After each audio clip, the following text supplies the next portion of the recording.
The next script that I want to write will allow me to very simply lock or unlock attributes. So for starters, let's just make a curve and we'll start with Translate X.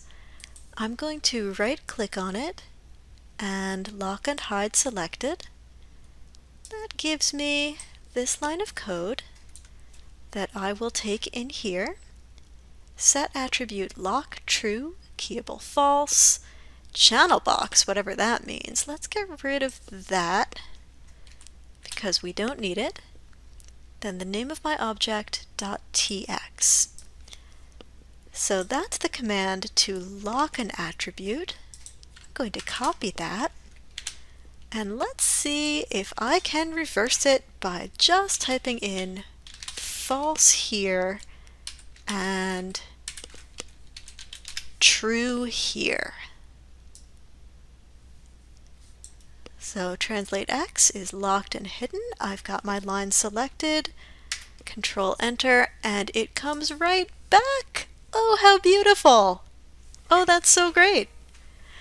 Okay, so I've got these two lines of script, and I know that the very first thing you're thinking is that I need to make a variable to replace the name of this object. So let's go ahead and give that a shot. You probably remember that to make a variable, I write out string, because this is going to be a line of text, then a $sign, and we need to give this a name. Each of your variables should have a unique name, so let's call this my variable. Because this is going to hold a lot of objects, I need to make that a matrix. And I'm going to set that equal to, within two backticks, a list of my selected objects. I end the line with a semicolon, I press enter, and then let's start with the set attribute that locks things. That's going to be easy. Okay, so over here I can get rid of this double arrow curve and nest this inside a pair of parentheses and type in string my var matrix plus. Now I have to put something in here so that the matrix knows which object I want to use. Is it going to be the first object, the second, the third?